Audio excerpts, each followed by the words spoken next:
let's go over some internal and external rotation exercises. I'll show you guys how I like to do it at different angles.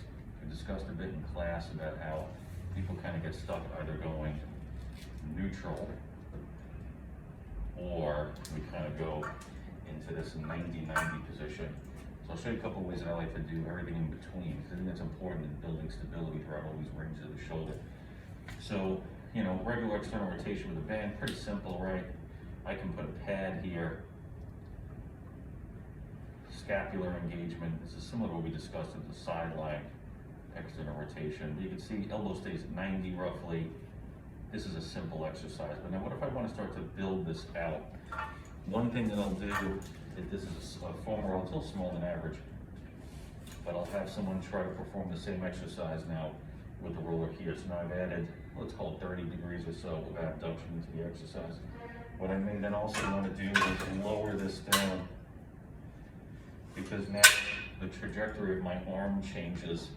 So in order to keep the elbow at 90 degrees, I don't want the band coming from straight across anymore, because now to keep my shoulder in pure rotation and not cheating with elbow extension, I want the band coming from a little bit lower.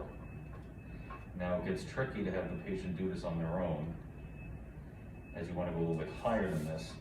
This is of course with support under the arm.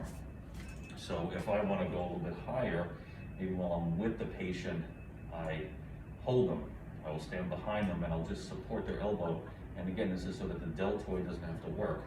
So now instead of being neutral or a little bit up, then maybe I go here, and now I may actually want to have them face the machine. But the idea behind this is to just keep on trying to experiment with external rotation in different ranges. See here, I'm not quite at 90 degrees. Now, if I go a little higher, now I am at 90 degrees. Now, scapular positioning for this is crucial in my mind. Every one of these exercises, I have the patient packing back into that posterior tip. The thing I want you guys to practice with each other, supporting each other, not supporting each other. Again, this is dictated by the stage in rehab they are. If the rotator cuff has gained some strength and some control, they don't have any replication of symptoms, and they can perform this without elbow support, i.e. deltoid support, then by all means they can do that. But practice supporting, practice using different weights, or rather different devices for support, and see how they feel, watch each other. You know, another thing that's important is as the arm gets further and further away from the body, watch that scapular positioning. It may change. The patient may have a very easy time here, not so hard to come up here. So be aware of these things. For external rotation, we're going to do internal in another video.